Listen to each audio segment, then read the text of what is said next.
बातें कभी नहीं कहनी चाहिए। आप कौन सी बातों का अक्सर इस्तेमाल करते हैं? वैसे वीडियो शुरू करने से पहले हमारे चैनल को सब्सक्राइब करना ना भूलें, ताकि आप अपने नंबर 1 बेस्टी से मिलने वाले इन बेहतरीन लाइफ हैक्स, पेरेंटिंग टिप्स और सलाह को कभी मिस ना करें। और ध्यान रहे कि आप अपने दोस्तों को हमारे चैनल के बारे में जरूर बताएं, ताकि वो भी इसका मजा उठा सकें। अब पेश हैं वो बातें जो आपको बचपन में बच्चों से कभी नहीं कहनी चाहिए। 8वां, कभी ना कहें रोना बंद करो। ये बहुत जरूरी है कि बच्चों को अपने इमोशंस जाहिर करने और अपनी भावनाओं को पहचान कर उनसे इफेक्टिवली डील करने के लिए इनकरेज किया जाए।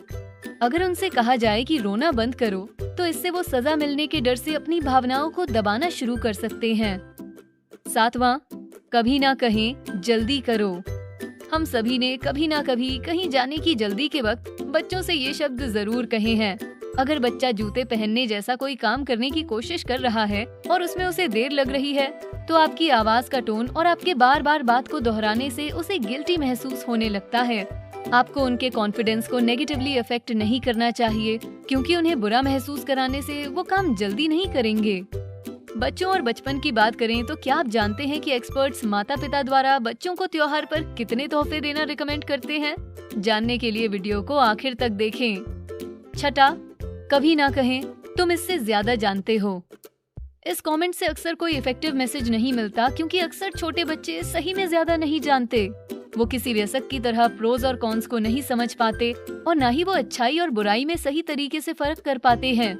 याद रखिए, बच्चों के लिए सीखना एक ट्रायल एंड एरर प्रोसेस है।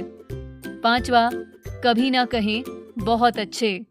एक ही फ्रेज को पॉजिटिव रीइंफोर्समेंट के तौर पर इस्तेमाल करने से बच्चों पर उसका असर नहीं पड़ता। स्पेसिफिक रहें और बच्चों को बताएं कि उन्होंने क्या अच्छा किया है। सोशल साइकोलॉजिस्ट डॉक्टर सूजन न्यूमैन कहती हैं, अगर आप इस बात पर फोकस करें कि आपके बच्चे ने कोई चीज कैसे हासिल की है, तो ये इनकरेजमेंट और सेल्फ एस्टीम बढ़ाने में ज्यादा मददगार साबित हो सकता है।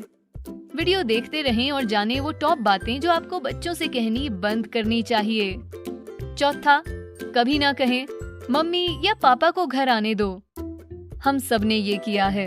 अपने साथी का नाम लेना ऐसी धमकी लगती है जिसके अच्छे रिजल्ट्स मिलते हैं, लेकिन एक्सपर्ट्स कहते हैं कि बच्चों के लिए माता पिता एक समान रहने चाहिए। आगे जाकर एक डिसिप्लिन्ड पेरेंट होने की बजाय अगर दोनों मिलकर एक टीम की तरह काम करें तो ज्यादा अच्छा होगा।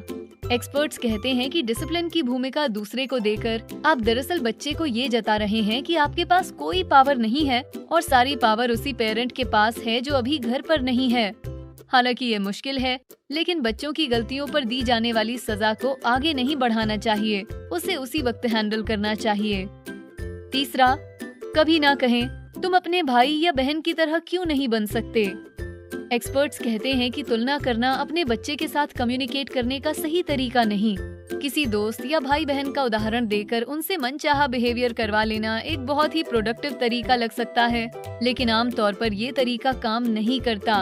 आपका बच्चा यूनिक होता है और अपनी गति से डेवलप होता है। उनकी किसी और से तुलना करना कुछ ऐसा है जैसे आप चाहते हो कि वो कोई अलग इंसान होते। 2, कभी ना कहें तुम कितने। एक्सपर्ट्स का मानना है कि किसी खास शब्द या लेबल के इस्तेमाल से अपने बच्चे को किसी खास विशेषता के डिब्बे में रखना हानिकारक हो सकता है। गंदे या आलसी जैसे नेगेटिव लेबल्स लगाने से बच्चे इसे सच मानने लगते हैं और कई बार तो वो इन्हीं स्टीरियोटाइप्स की तरह बर्ताव भी करने लगते हैं। किसी भी लेबल से जुड़ी नेगेटिविटी को हटाने के लिए उस मुद्दे पर स्पेसिफिकली बात करना ही सही तरीका है। 1, कभी ना कहें मुझे अकेला छोड़ दो या मैं बिजी हूँ। बच्चे सोचने लगते हैं कि आपके पास उनके लिए वक्त नहीं है और फिर भविष्य में वो शायद आपके पास ना आए। The Ozark centre for language studies की founder doctor syuzhet Hayden Elgin कहती हैं, वो सोचने लगते हैं कि आपसे बात करने का कोई मतलब नहीं है, क्योंकि आप उन्हें हमेशा भगा देते हैं। ज्यादा स्पेसिफिक रहने की कोशिश करें ताकि वो समझ सकें कि आप सच में बिजी हैं, लेकिन फिर भी उनके लिए वक्त निकालना चाहते हैं। अब आप उन बातों के बारे में जान गए हैं जो आपको बच्चों से नहीं करनी चाहिए, तो अब जानिए कि त्योहारों पर आपको बच्चों को कितने तोहफे देने चाहिए। त्योहारों के वक्त माता पिता होना आसान नहीं होता। बचपन में त्योहारों का मौसम हमेशा ही खुशनुमा और आनंददायक होता है, लेकिन पेरेंट्स के लिए ये बहुत अलग होता है।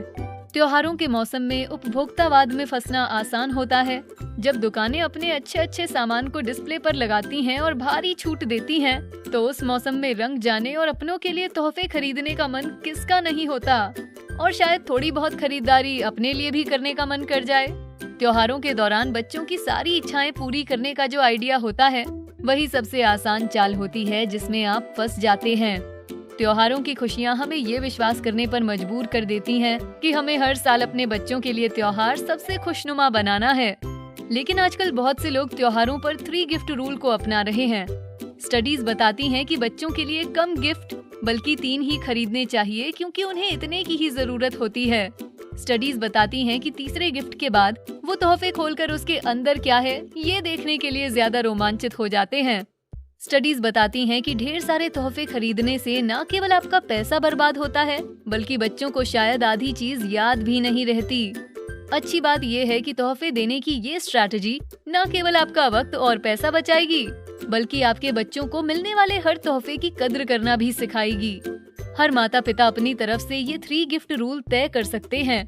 एक माँ का कहना है कि 3 में से 1 गिफ्ट ऐसा खिलौना या गेम होना चाहिए जो वो बहुत वक्त से मांग रहे थे, और बाकी 2 कुछ छोटी मोटी चीजें होनी चाहिए।